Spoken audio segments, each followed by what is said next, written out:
मैं आपको एक सवाल पूछना चाहता हूं।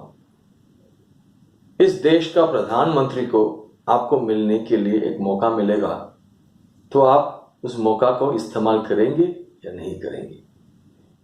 कभी कभी सोचा होगा, मुझे देखने वाला कोई नहीं है, मैं रोने के समय मेरा बात सुनने वाला कोई नहीं है, मुझे मदद करने वाला कोई नहीं है। विशेष रीति से परमेश्वर मुझे कुछ रिवील किया है, एक स्पेशल रेवलेशन मेरे पास है, ऐसे बोल के बात करते हैं। बाइबल से ज्यादा स्पेशल रेवलेशन कुछ भी नहीं है। हमारे पास जो भी है परमेश्वर ने दिया है, इसलिए हम घमंडी में नहीं भागने का। प्रभु के साथ अकेले कैसे रहें?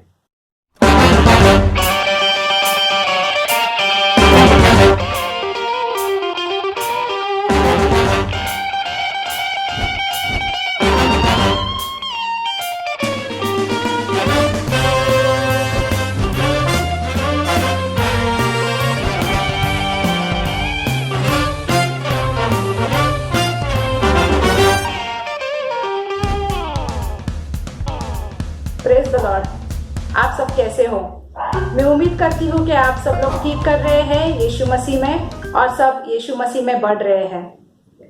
जैसे हमें इस दुनिया में जीने के लिए बुद्धि की जरूरत होती है, ज्ञान की जरूरत होती है, और हमें किस तरीके से जीना है, क्या हमें हमें जो निर्णय लेना है उसके लिए भी हमें ज्ञान और बुद्धि की जरूरत होती है। बाइबल में पूरा ज्ञान और बुद्धि से भरा हुआ है। जैसे कि नीति वचन में हमें ज्ञान और बुद्धि के बारे में बताया गया है कि किस तरह से हमें बुद्धिमानी से चलना चाहिए। उसी तरह याकूब में भी अगर हम देखेंगे कि पहला अध्याय में 5वां से लेके 8वां वचन में लिखा गया है, और वो ऐसा जाता है, पर यदि तुम में से किसी को बुद्धि की घटी हो तो परमेश्वर से मांगे, जो बिना उल्हाना दिए सबको उदारता से देता है, और उसको दी जाएगी।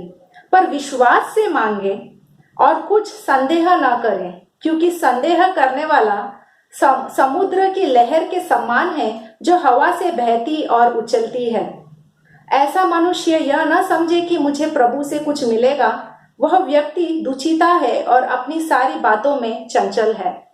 यहाँ पे साफ साफ कहा गया है कि अगर आपको बुद्धि की घटी है तो आप परमेश्वर से मांगे, लेकिन जब आप परमेश्वर से मांगते हैं तो पूरा विश्वास से आप मांगे। अगर आप विश्वास से नहीं मांगते तो ऐसा हो जाता है कि हमारा जो मन है वो एकदम चंचल हो जाता है, समुद्र की तरह, लहरों की तरह हम उछलते रहते हैं यहाँ वहां, और हमें पता नहीं रहता। लेकिन परमेश्वर हमें कहते हैं कि हमें जो कुछ मांगना है विश्वास से मांगना है। जब हम विश्वास से मांगेंगे तो परमेश्वर वो जरूर हमें देंगे। हमारे परमेश्वर ऐसे परमेश्वर है जो कुछ भी अपने से छिपा के नहीं रखते। वो सब कुछ हमें देना चाहते हैं, लेकिन बस हमें विश्वास की जरूरत है। विश्वास से मांगे और जरूर परमेश्वर हमें वो देंगे। तो आइए इसी के साथ हम परमेश्वर से प्रार्थना करते हैं। हे यीशु मसीह, मैं तेरा धन्यवाद करती हूँ परमेश्वर पिता इस दिन के लिए। और परमेश्वर, हमें तो ज्ञान और बुद्धि से भर। कभी कभी हम हमारे जीवन में हम बुद्धिमानी से नहीं चलते। बहुत सारे निर्णय हम ऐसे ही ले लेते हैं और हम तेरा सलाह नहीं लेते। परमेश्वर, मैं प्रार्थना करती हूँ कि परमेश्वर हम तेरी सलाह ले और तू हमें तेरे ज्ञान और बुद्धि से भर परमेश्वर। और हमें लोगों की सलाह के अनुसार नहीं परमेश्वर, लेकिन तेरे सलाह के अनुसार चलना है। जितने भी लोग ये सर्विस को सुन रहे परमेश्वर, तू उन्हें तेरे बुद्धिमानी और ज्ञान से चला। जो कुछ भी उनके जीवन में उन्हें निर्णय लेना है परमेश्वर, तू उनकी मदद कर और तू उनसे बात कर। और परमेश्वर, ये आने वाला जो सर्विस है मैं तेरे हाथ में सौंपती हूँ। तू हमसे बात कर और हमारे दिलों को हमारे दिलों को तू बदल परमेश्वर। और ये आने वाला सर्विस और आराधना में तेरे हाथ में सौंपती हूँ, और यही यीशु मसीह के नाम से मैं मांगती हूँ, आमीन। तो आइए इसी के साथ हम परमेश्वर की आराधना करेंगे और उनके वचन को सुनेंगे।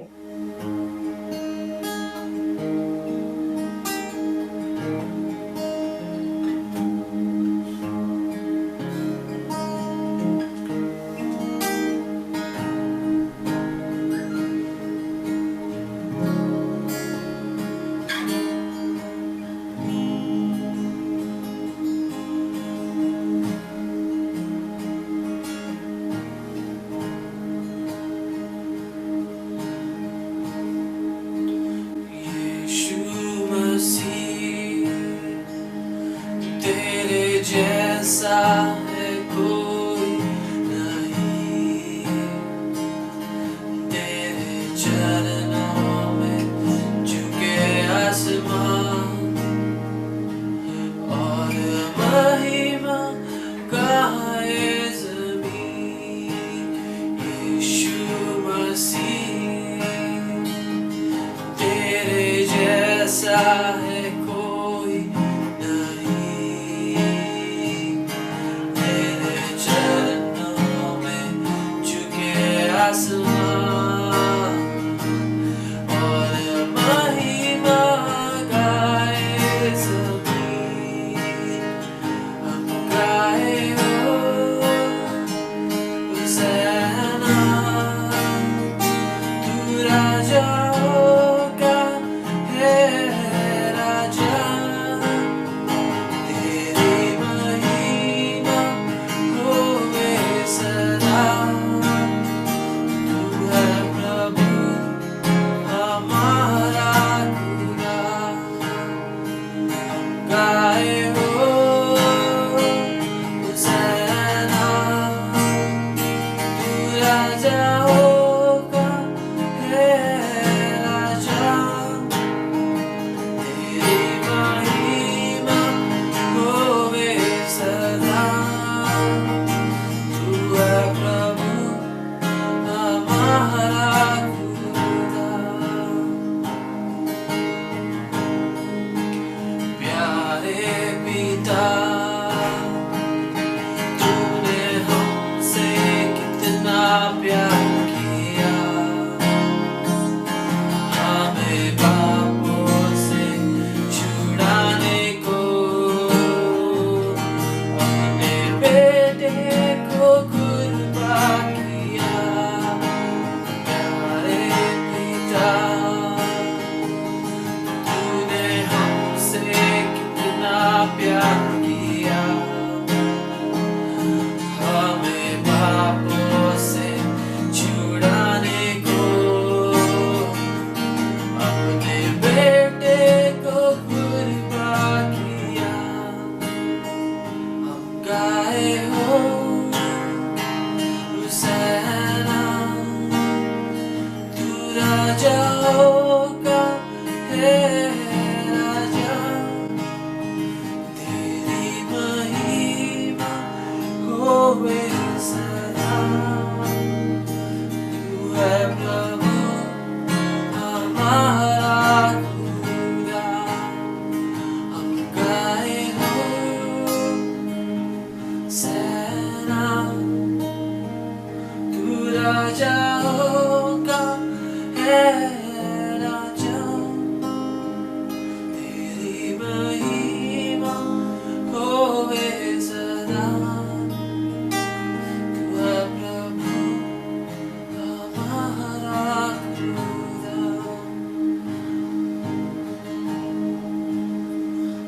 शुक्रिया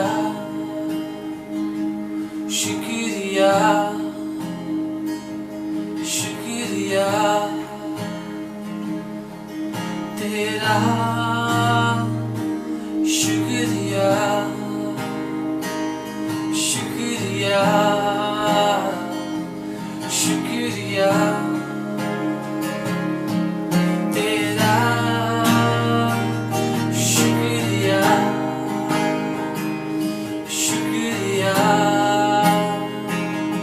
शुक्रिया यीशु तेरा। क्या दे सकता हूँ, मैं क्या ला सकता हूँ। कहता तुझे बस शुक्रिया। वो क्या दे सकता हूँ, मैं क्या ला सकता हूँ। कहता तुझे बस शुक्रिया शुक्रिया शुक्रिया शुक्रिया तेरा।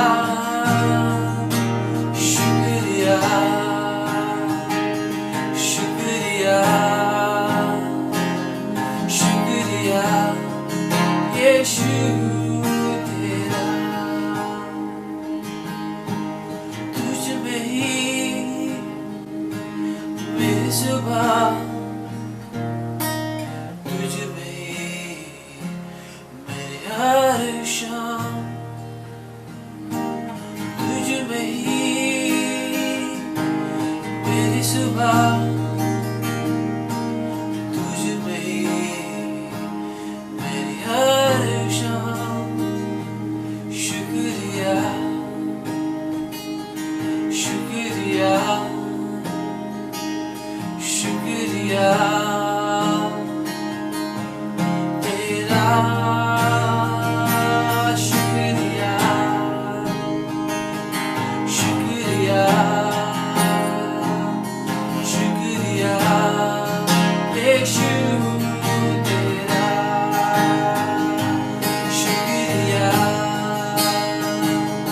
शुक्रिया शुक्रिया तेरा शुक्रिया शुक्रिया शुक्रिया यीशु तेरा सारी दुनिया तेरी है सब कुछ तूने रचाया है सारी दुनिया तेरी है सब कुछ तूने रचाया है तुझको भी तूने बनाया है तेरे जैसा किया है क्या दे सकता हूँ क्या ला सकता हूँ कहता तुझे बस शुक्रिया वो क्या दे सकता हूँ क्या ला सकता हूँ कहता तुझे बस शुक्रिया शुक्रिया शुक्रिया शुक्रिया तेरा शुक्रिया शुक्रिया शुक्रिया यीशु तेरा शुक्रिया शुक्रिया शुक्रिया तेरा शुक्रिया शुक्रिया शुक्रिया यीशु तेरा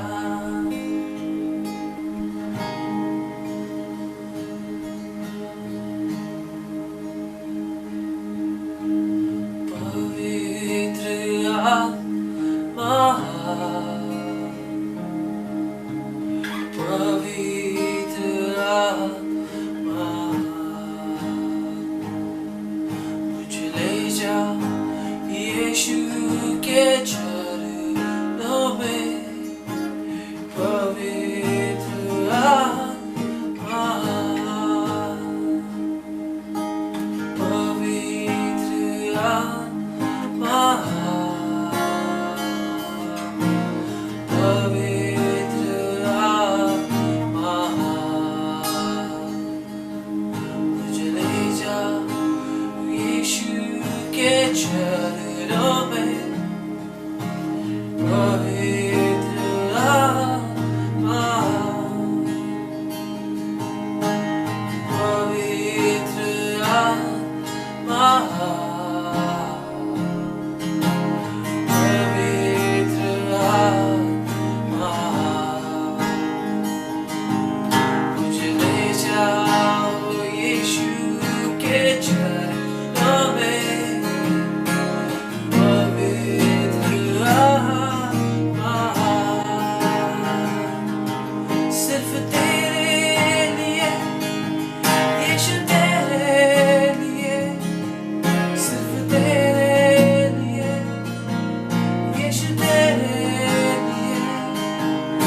सिर्फ तेरे लिए, यीशु तेरे लिए मैं हाथ उठाता हूँ। घुटने टिकाकर, सर झुकाकर हाथ उठाता तेरे लिए। घुटने टिकाकर, सर झुकाकर हाथ उठाता तेरे लिए।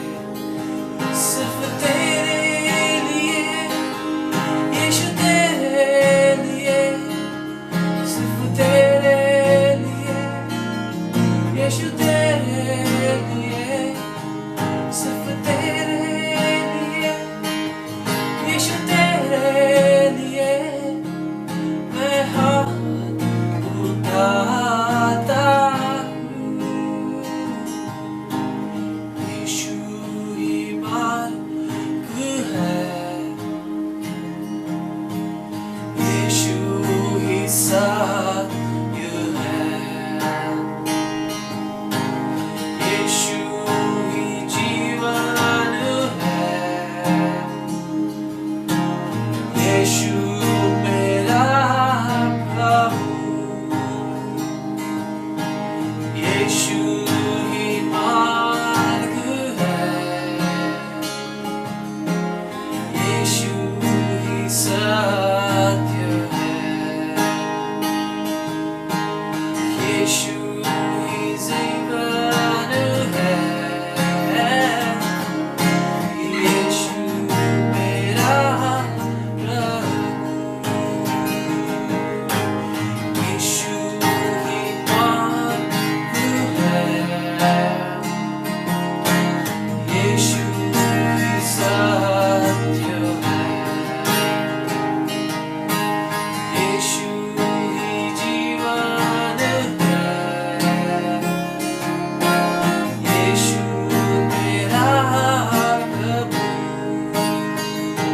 सिर्फ तेरे लिए, यीशु तेरे लिए, सिर्फ तेरे लिए, यीशु तेरे लिए, सिर्फ तेरे लिए, यीशु तेरे लिए मैं हाथ उठाता हूँ। यीशु ही मार्ग है, यीशु ही सत्य है, यीशु ही जीवन है, यीशु मेरा प्रभु, यीशु ही मार्ग है, यीशु ही सत्य है, यीशु ही जीवन है, यीशु मेरा प्रभु।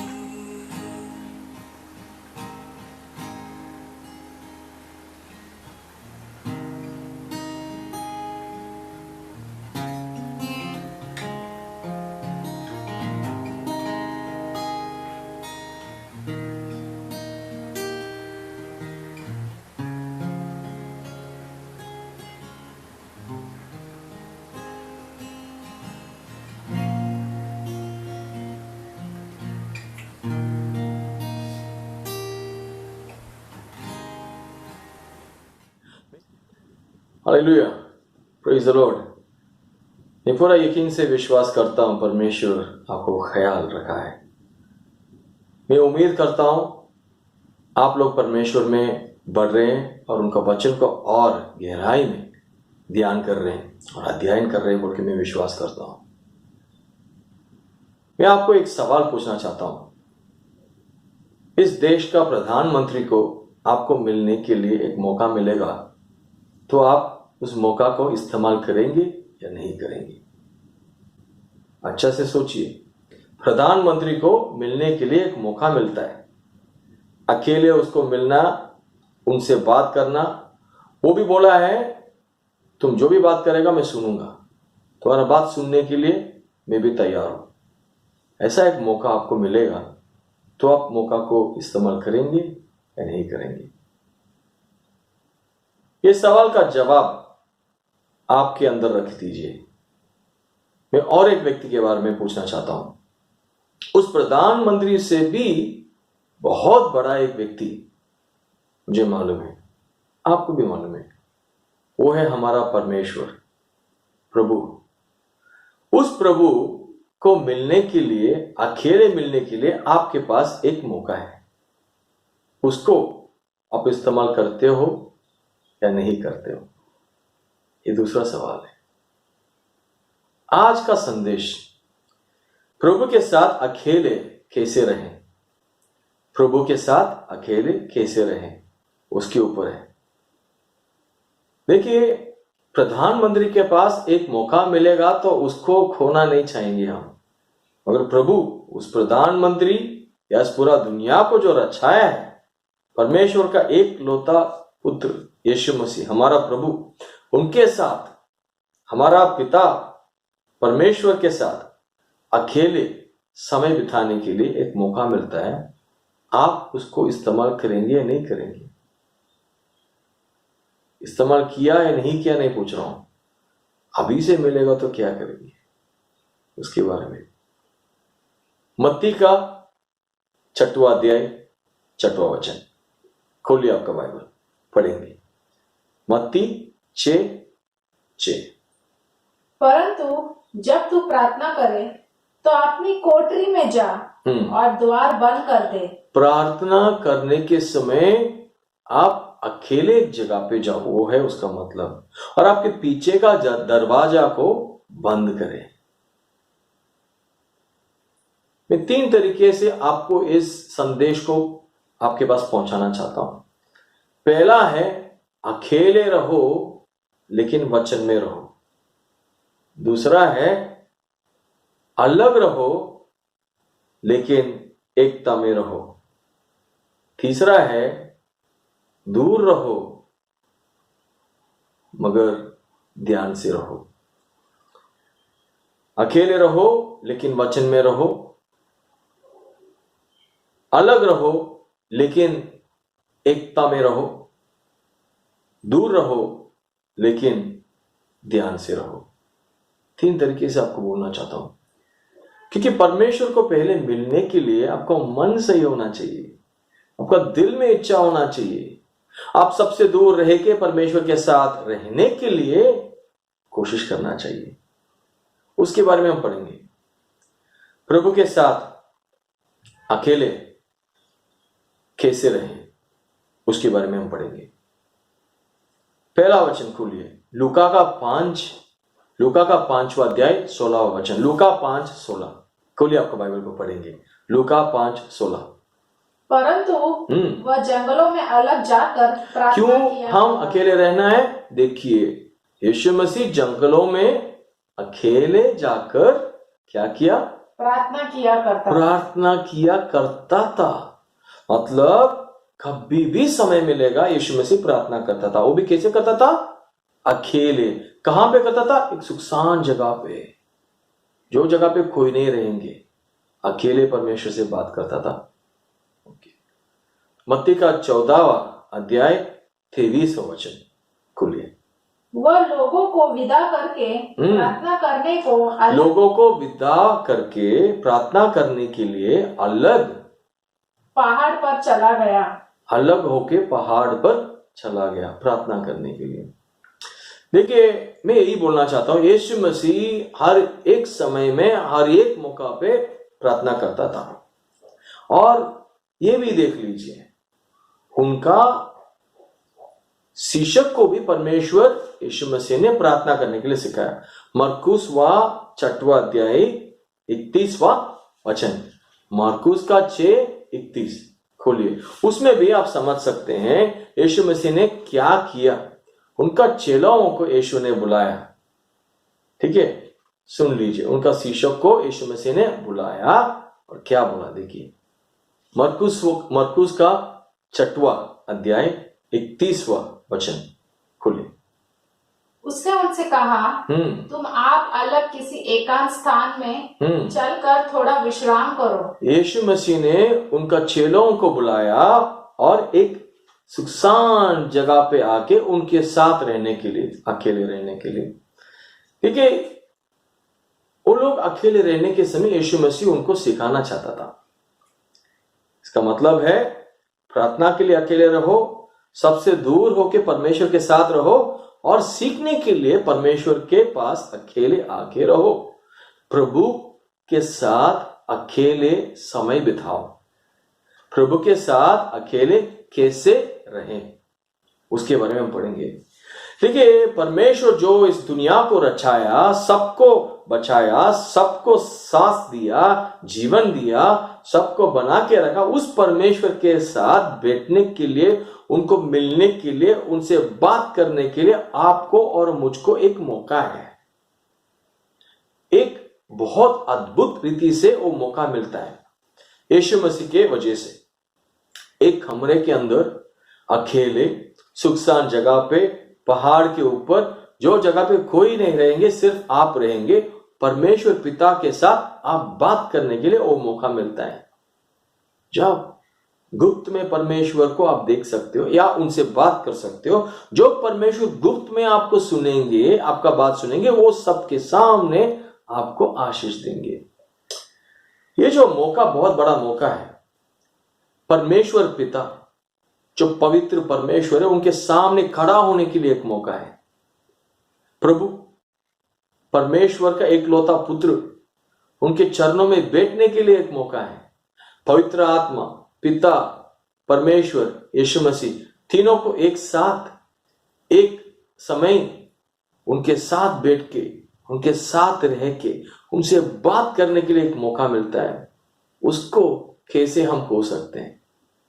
ये दुनियादारी बहुत बड़ा आदमी, एक प्रधानमंत्री को हम कभी भी दुख पहुंचाना नहीं चाहते हैं। वो बुलाया तो हम जाके उनके साथ बैठने के लिए कैसे भी हमारे साइड से सब कुछ करके हम जाएंगे, पर परमेश्वर को मिलने के लिए हमारे में समय नहीं है, हमको दिल नहीं है, तो ये कितना बुरा बात हो जाता है। कितना बड़ा बात है ना वो, परमेश्वर को हम मिल सकते हैं, उनसे बात कर सकते हैं। देखिए इस मौका को किसी और चीज के साथ समानता नहीं कर सकते। किसी और रिश्ते के साथ इस रिश्ते को आप तुलना नहीं कर पाएंगे, क्योंकि परमेश्वर के साथ एक समय मिलता है आपको बात करने के लिए, वो भी हर दिन, कभी भी आप देखो, आप जा सकते हो। क्यों? हम उनका बच्चे हैं। सोचिए हमारा प्रधानमंत्री को एक बच्चा है, तो बच्चा उनको हर दिन मिल सकता है, कभी भी मिल सकता है। वैसा एक मौका है आपको और मुझे। कभी कभी सोचा होगा मुझे देखने वाला कोई नहीं है, मैं रोने के समय मेरा बात सुनने वाला कोई नहीं है, मुझे मदद करने वाला कोई नहीं है, मेरा दिल को समझने वाला कोई नहीं है। ऐसा सोचने के समय हम क्या सोचते हैं? हमारे लिए कोई रहेंगे तो अच्छा रहेगा। अभी वो मौका है, हर दिन वो मौका है हमारे लिए। वो सब कुछ जानता है, हमारे ऊपर खेर करता है, हमको पसंद करता है, हमको आशीष देना चाहता है, हमको आगे लेके जाना चाहता है, हमारे लिए बहुत सारा सोच करके रखा है। उसको कैसे खो सकते हैं? उस मौका को कैसे खो सकते हैं? देखिए नम्रता में परमेश्वर के सामने आके आप बैठिए। अभी से एक दिन भी मत छोड़िए। हर दिन एक ना एक समय निकाल के परमेश्वर के साथ बैठने के लिए, प्रभु के साथ अकेले रहने के लिए कोशिश कीजिए। ये बहुत बड़ा मौका है। आपका दर्द, आपका डर, आपका जरूरत, सब कुछ उनसे बोल दीजिए। और आपके पास कुछ जरूरत रहेगा तो परमेश्वर से आप पूछिए, वो जरूर आपका जरूरतों को पूरा करेगा। आपके पास कुछ जरूरत चीज है, आपके पास कुछ जरूरत है, अभी तक आपको नहीं मिला है, हो सकता है आप अभी तक परमेश्वर के पास उसके बारे में बात ही नहीं किया है। अब बात करो, मिलेगा ना जरूर, परमेश्वर आपको देंगे। ये मौका को आप खोइए मत। ठीक है, ये बोल के मैं पहला पॉइंट पे आता हूं। देखिए, मैंने जैसा बोला, अकेले रहो लेकिन वचन में रहो। इसका मतलब ये है, लोग प्रार्थना करने के समय उनका मन में जो भी आता है वो सोच लेते हैं परमेश्वर बात किया है। जो भी उनका मन में आता है वो बोल देते हैं हाँ ये परमेश्वर मेरे से बोला है, ऐसा सोच के बाहर जाके कुछ और कुछ करके आते हैं। इसलिए बोलता हूं, परमेश्वर का वचन के अनुसार आप चलिए। खोलिए आपका बाइबल, मत्ती का 4वां अध्याय 4वां वचन, मत्ती 4:4 याद कीजिए। उसमें आप देखेंगे तो शैतान ने परमेश्वर यीशु मसीह को आके टोंट मारा और यीशु मसीह ने उनको जवाब दिया। कैसे जवाब दिया? देखिए, सुनिए। यीशु ने उत्तर दिया, लिखा है। क्या है? लिखा है। लिखा हुआ वचन, समझ लिया आपने? लिखा हुआ वचन को यीशु मसीह ने इस्तेमाल किया है। भविष्यवाणियां के पीछे भागने वाला आप रहेंगे तो आज से आप ये सुन लीजिए, लिखा है। लिखा हुआ वचन को यीशु मसीह खुद इस्तेमाल किया। कब? जब शैतान आया उनके खिलाफ रुकने के समय। पढ़िए। मनुष्य केवल रोटी ही से नहीं परंतु हर एक वचन से जो परमेश्वर के मुख से निकलता है वो है। कोई बोल सकता है परमेश्वर पौलोस को एक दर्शन दिया, उनसे बात किया, पत्रोस के पास दर्शन दिया, बात किया, और एलिया के साथ बात किया, उनको दर्शन दिया। मुझे भी दर्शन देना है, परमेश्वर जब तक दर्शन नहीं देगा तब तक मैं उठूंगा नहीं, ऐसा बोल के लोग बैठते हैं। देखिए, उन सबके पास परमेश्वर ने दर्शन दिया, वो लोग पूछ के मांग के नहीं लिया। परमेश्वर जब आपसे दर्शन के द्वारा बात करना चाहता है तब बात करने दो ना, तब तक आप रुकिए, धीरज रखिए। परमेश्वर आपके पास जो वचन दिया है उस वचन में सुन लीजिए उनका बात, पढ़िए। वचन नहीं पढ़ते हो मगर प्रार्थना में परमेश्वर मेरे से बात करते हैं, ऐसा बोलने के समय कुछ ना कुछ गड़बड़ है। क्योंकि है ना, परमेश्वर यीशु मसीह खुद वचन है, और परमेश्वर यीशु मसीह वचन के बाहर नहीं जाता है, वो खुद लिखा हुआ वचन को इस्तेमाल किया है। मगर आप बोल रहे हैं मैं लिखा हुआ वचन को पढ़ने के लिए पसंद नहीं है, मगर प्रार्थना करेंगे और बोलेंगे परमेश्वर मेरे से बात कर रहा है, तो कुछ ना कुछ प्रॉब्लम है ना। देखिए, आपका लिखा हुआ एक खत को एक व्यक्ति फेंक दिया और बोल रहा है तुम बात करो मैं सुन लूंगा। जब तक आप उनको लिख के देते हो वो नहीं सुनता है, वो नहीं पढ़ता है, मगर बोलता है मैं तुमको प्रेम करता हूं। कैसे होगा यार? कुछ ना कुछ प्रॉब्लम है ना। वही बोलना चाहता हूं। कभी कभी लोग क्या करते हैं मालूम है, उनका मन में जो सोच आता है, उनका अनुभव जो भी है, उसको लेके वो लोग बहुत सोच लेते हैं, वो सच है मान लेते हैं, और उसके ऊपर वो लोग काम भी कर लेते हैं। कभी कभी वो बहुत डेंजर हो जाता है उनके लिए, और किसी और को भी वही अनुभव में, वही रास्ते में चला देते हैं लोग। देखिए, आपको कुछ भी अनुभव होने दो, आपके अंदर का भावना कुछ भी होने दो, मगर उस सबको वचन के द्वारा है क्या बोल के आप थोड़ा जांच लीजिए, तभी आप सही तरीके से परमेश्वर में बढ़ सकते हो। परमेश्वर के साथ अकेले बैठने के समय वचन लेके जाइए, पढ़िए। परमेश्वर वचन से भी आपको प्रार्थना करेगा, आपसे परमेश्वर वचन से भी आपके साथ बात करेगा। प्रार्थना करो, परमेश्वर आपके दिल में बात कर सकता है, वचन के द्वारा बात कर सकता है। मगर परमेश्वर का बात आपको सुनने के लिए नहीं हो रहा है, दर्शन नहीं मिल रहा है, आपको भविष्यवाणी नहीं आ रहा है, ऐसा मत बोलिए मेरे को लगता है अभी एक चिन्ह देखा है, अभी लाइट आ गया, अभी करंट गया, ये शैतान आ गया, ये सब मत कीजिए। वचन खोल के पढ़िए, दिमाग से, दिल से, शरीर से परमेश्वर को प्रेम कीजिए, और दिमाग से भी वफादार रहिए परमेश्वर से। क्योंकि है ना, शैतान यीशु मसीह के पास वचन को इस्तेमाल करने के बाद तोड़ के आधा वचन ही इस्तेमाल किया, उसके घुमा फिरा के इस्तेमाल किया, क्योंकि आपके पास भी शैतान वैसा कर सकता है। यीशु मसीह के खिलाफ खड़ा होने के लिए उसको हिम्मत है, तो आपके खिलाफ खड़ा नहीं होगा क्या? और आपको यीशु मसीह जैसा इस्तेमाल किया वचन को, वैसा इस्तेमाल करने के लिए होगा क्या? होना चाहिए। आप इसलिए सीखना चाहिए, समझना चाहिए। जो जगह पे आपको पढ़ने के लिए नहीं आते, जो जगह पे वचन सिखाते हैं वहां पे जाके बैठ के वचन सीख लीजिए, और वचन को ऑडियो में भी डाल के सुन लीजिए, सीख लीजिए वचन। कोई ऐसा बोलते हैं परमेश्वर मुझे स्पेशल रेवलेशन दिया है। देखिए, कोई भी दूसरा क्रिस्ती से भी स्पेशल नहीं है। जितना प्रार्थना करेंगे उतना ज्यादा आपको मिल सकता है, मगर आप किसी और से स्पेशल नहीं है। सब लोग स्पेशल हैं, हम सब परमेश्वर में स्पेशल है, विशेष है। मगर एक व्यक्ति से भी मेरे को परमेश्वर ज्यादा प्रेम करता है, ज्यादा रेवलेशन, ज्यादा स्पेशल रेवलेशन दिया, ये बोलने के समय आपको थोड़ा सोचना है। वो परमेश्वर ऐसा नहीं करेगा, क्योंकि परमेश्वर के सामने सब एक ही है। उनका वचन के बाहर खुद यीशु मसीह नहीं गया है, तो आप कैसे जा सकते हो? इसलिए मैं बोल रहा हूं, प्रार्थना करो और अनुभव ले लो, और वचन के अनुसार है क्या उनके जांच के ले लो, और उसके बाद उसके ऊपर आप चलिए।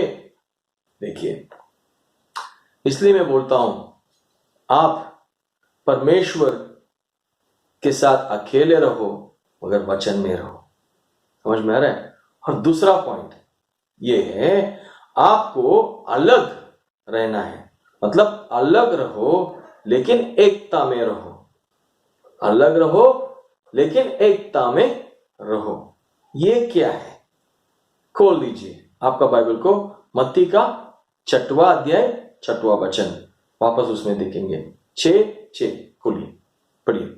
परंतु जब तू प्रार्थना करे तो अपनी कोठरी में जा और द्वार बंद करके अपने पिता से जो गुप्त में है प्रार्थना कर।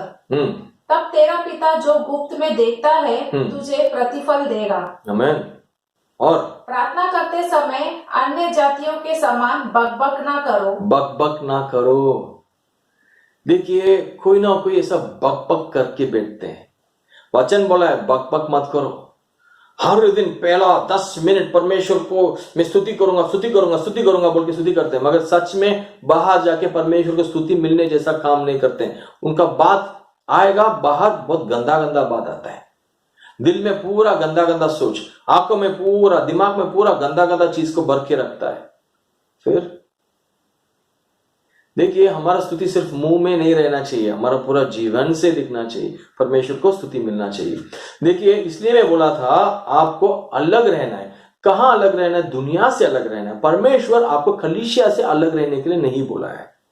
परमेश्वर का शरीर से दूर रहने के लिए परमेश्वर आपको कहीं नहीं बोला है।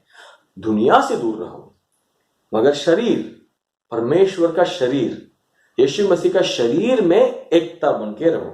यही बोलना चाहता था मैं। अलग रहो मगर एकता में रहो। इसका मतलब ये है, देखिए, कभी कभी प्रार्थना करने के समय हम थोड़ा विशेष है ऐसा सोच लेते हैं ना, इसकी वजह से हमको ऐसा लगता है परमेश्वर डायरेक्टली हमसे बात करेगा और किसी के साथ हमको जोड़ना नहीं चाहिए। परमेश्वर हमको अकेले चलाता है, परमेश्वर हमसे अकेले बात करता है। परमेश्वर अभी हमसे बात करने की वजह से हम किसी और के नीचे नहीं है, और किसी के साथ काम करने का कुछ जरूरत नहीं है।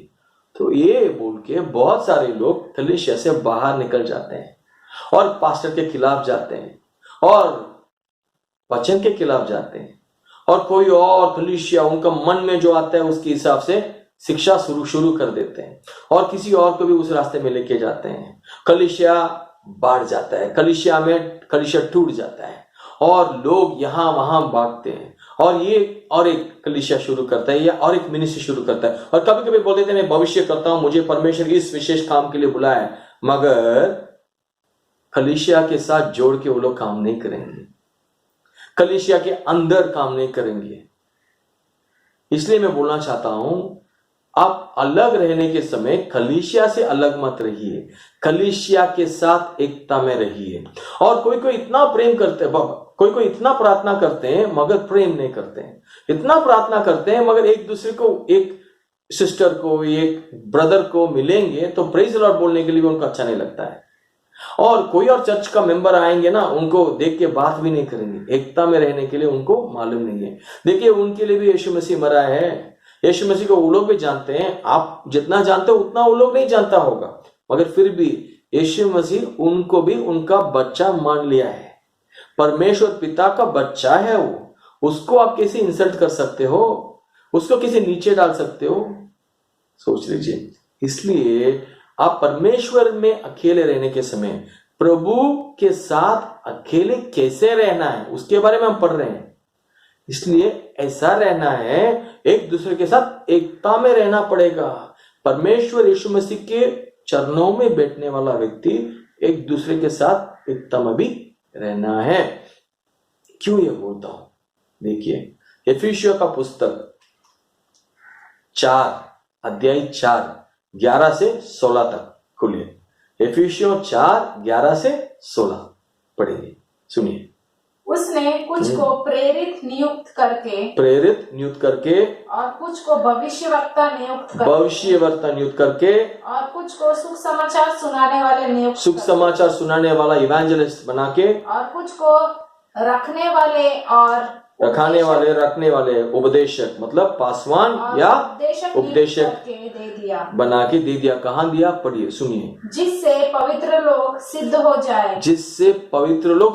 हो जाए, स्थिर हो जाए और सेवा का काम किया जाए और मसीहा की देह उन्नति पाए। देखिए, ये सब बुलावट, ये सब परमेश्वर ने बुलाया हुआ सेवा है। परमेश्वर का वचन के अनुसार करने वाला सेवा है। किसके लिए? कलीसिया में काम करने के लिए। देखिए, मसीहा का देह क्या है? देह मतलब शरीर। यीशु मसीह का शरीर है कलीसिया। हाँ, हम बोल सकते हैं सब कलीसिया, मगर आपको सेवा करने के लिए कलीसिया में एक भाग होना चाहिए, कलीसिया में रह के करना चाहिए। आप परमेश्वर का अगुआ को हाथ के नीचे रहना चाहिए। जो भी एल्डर्स है, जो भी पास्टर है, जो भी अगुआ है, जो भी सिखाने वाला है, उनके नीचे रहने के लिए कोशिश कीजिए। मेरे को परमेश्वर दर्शन दिया है, परमेश्वर मेरे से बात करता है, इसलिए गलत शिक्षाओं को ऐसा सोच के लोग लेके आ जाते हैं, क्योंकि किसी का आधीन नहीं रहते हैं, परमेश्वर का वचन का आधीन नहीं रहते। परमेश्वर का वचन के आधीन रहने वाला व्यक्ति अच्छा से पढ़ा है तो फिर वो कलीसिया से ही रह के काम करेगा। अकेले खुद को तोड़ के ऐसा जाके एक सेवा शुरू नहीं करेंगे, साथ में जाके करेंगे, कलीसिया का एकता में जाके करेंगे, कलीसिया के लोग उनके साथ मदद करेंगे। देखिए, हर एक बार परमेश्वर किसी व्यक्ति को बुलाता है, उस व्यक्ति परमेश्वर का कलीसिया के साथ जोड़ के काम करना चाहिए। और आप कभी भी परमेश्वर के चरणों में बैठने के समय परमेश्वर आपको जो भी मौका देता है समझने के लिए, जो भी अनुभव देता है, वो अनुभव को उनके साथ जाके शेयर कीजिए। कलीसिया में कोई अगुआ रहेगा, कोई बुजुर्ग रहेगा और कोई फ्रेंड, ब्रदर, सिस्टर रहेंगे आपके साथ, एकता में रहेंगे तो कोई रहेंगे। उनसे बात करने के समय आप ये समझ पाएंगे आप सही है या गलत है। तभी आपको मालूम भी नहीं रहेगा, वो लोग आपको सिखा सकते हैं। इसलिए मैं आपको बोलना चाहता हूं, और परमेश्वर का वचन में भी ये देख सकते हैं, हम एकता में रहना चाहिए भाइयों बहनों। बहुत सारे समय यही बोलते हैं हम, परमेश्वर मुझसे बात करता है और मुझे एक अद्भुत रीति से एक विशेष भविष्यवाणी दिया है परमेश्वर, इस दुनिया में क्या होने वाला है। हाँ, अभी मैं परमेश्वर को देख पा रहा हूं, ऐसा वैसा बोलते हैं, मगर परमेश्वर के वचन के अनुसार उनका बात नहीं रहेगा तो वो लोग क्या बोलते हैं? आप सही से नहीं चल रहे हो। देखिए, परमेश्वर के वचन के अनुसार चलना बहुत जरूरी है और कलीसिया में जोड़ के रहना बहुत जरूरी है, और परमेश्वर के साथ अकेले बैठ के प्रार्थना करना भी बहुत जरूरी है। और प्रभु के साथ रहने के लिए आपको सही दिल होना चाहिए। एक एकता में रहने वाला व्यक्ति उनके लिए भी प्रार्थना करेगा। परमेश्वर के साथ नम्रता में रहने वाला व्यक्ति परमेश्वर से जो भी मिलता है वो लेके दूसरे लोगों के पास पहुंचा देता है। देखिए, यहां पे हमने पढ़ा है कितना तोहफा है। परमेश्वर सबको एक एक तोहफा देता है। आपका तोहफा कलीसिया में परमेश्वर यीशु मसीह का देह के लिए प्रयोजन है, उसको आप इस्तेमाल करना पड़ेगा। आप खाट के नहीं जा सकते हो। ये आंखों का काम हाथ नहीं कर पाएगा, पैर का काम ये मुंह नहीं कर पाएगा, खान का काम ये दिल नहीं कर पाएगा, दिल का काम खान नहीं कर पाएगा या दिमाग नहीं कर पाएगा। इसलिए मैं आपको बोलना चाहता हूं, हम अलग नहीं होना चाहिए, दुनिया से अलग होना चाहिए। लोग फेसबुक में, यूट्यूब में, टिकटॉक में, व्हाट्सएप में, मोबाइल फोन में, यहां वहां, मूवी में, मॉल में, सब जगह पे समय बिताते हैं, मगर परमेश्वर के साथ अकेले नहीं बिताते हैं, क्योंकि वो सब उनके लिए मूल्य है। और वो सब चीजों के खिलाफ में नहीं हूं, और ये बोलना चाहता हूं, उस सब चीजों के लिए आपके पास समय है तो ये दुनिया में सबसे बड़ा, सबसे महान, सबसे प्रेमी, सबसे दयालु परमेश्वर के साथ बैठने के लिए आपके पास समय नहीं है, तो फिर परमेश्वर के पीछे आप कहां जा रहे हो, ये सोच लीजिए। बहुत सारे समय लोग क्या करते हैं मालूम है, उनको परमेश्वर से कुछ मिल गया, तोहफा मिल गया या कुछ दर्शन मिल गया, तुरंत वो लोग क्या कर लेते हैं, किसी के साथ शेयर नहीं करते। शेयर करेंगे तो भी ठीक है, मैं क्या बोलना चाहता हूं, कभी परमेश्वर आपसे बात करेगा तो किसी और से शेयर करो, उसका व्याख्या करने के लिए कोशिश मत करो। परमेश्वर आपको दर्शन देंगे तो व्याख्या भी परमेश्वर ही देगा, सही है ना। और आपको यह समझना चाहिए, परमेश्वर आपसे बात कर रहा है तो आपको कलीसिया के लिए बात कर रहा है क्या, लोगों के लिए बात कर रहा है क्या, आपको परिवार के लिए बात कर रहा है क्या, तो शेयर कीजिए। परमेश्वर एक व्यक्ति को सबसे ऊपर लेके आने के लिए कोशिश करता है, बोल के आप बोल के खुद को धोखा मत दीजिए। परमेश्वर हम सबको उठाना चाहता है, सबको आगे लेके आना चाहता है, परमेश्वर हम सबको आशीष देना चाहता है, मगर मैं तुम्हारे नीचे नहीं हूं, मैं तुम्हारे ऊपर हूं, ऐसा बोलने का तरीका पे आप मत आइए। मैं तुमको खड़ा किया हूं, मैं तुम्हारे साथ नहीं देगा तो तुम गिर जाएगा, मैं परमेश्वर के सामने बैठने वाला व्यक्ति हूं, ऐसा बोल के घमंड में आप मत घूमिए। बहुत सारे समय ऐसा बोलने वाले व्यक्तियों परमेश्वर से बहुत दूर गया, और जो सेवा परमेश्वर ने नहीं दिया, जो शिक्षा परमेश्वर ने नहीं दिया, वो शिक्षा परमेश्वर का शिक्षा है बोल के भी लोग प्रचार कर देते हैं, क्योंकि वो लोग बोलते हैं मैं विशेष हूं, एक विशेष रीति से परमेश्वर मुझे कुछ रिवील किया है, एक स्पेशल रेवलेशन मेरे पास है, ऐसे बोल के बात करते हैं। बाइबल से ज्यादा स्पेशल रेवलेशन कुछ भी नहीं है, ठीक है, समझ लीजिए। देखिए भाइयों बहनों, हमारे पास जो भी है परमेश्वर ने दिया है, इसलिए हम घमंडी में नहीं भागने का। हमारे पास कुछ तालंत है या तोहफा है तो उसको कलीसिया में इस्तेमाल करना है, लोगों के लिए इस्तेमाल करना है। हम चुन नहीं सकते हैं कौन सा शरीर का भाग लेना है। परमेश्वर आपको एक भाग दिया है एक कलीसिया में, उसमें भाग रहिए और फल दीजिए। आपका जीवन में परमेश्वर का आनंद, अभिषेक, तोहफा है तो एक दूसरे के साथ वो बांटिए, ठीक है। और आज मैं पहला भाग को खत्म करता हूं यहां पे, और अगले भाग, दूसरा भाग अगले हफ्ते हम पढ़ेंगे। और मेरे साथ आज आप ज्वाइन किए, इसके लिए धन्यवाद। प्रार्थना करेंगे। पिता परमेश्वर, में मेरा भाइयों बहनों के लिए प्रार्थना करता हूं, गलत शिक्षा से लोगों को दूर रखिए, गलत विचारों से दूर रखिए, सही शिक्षा में परमेश्वर इनको आगे बढ़ाइए।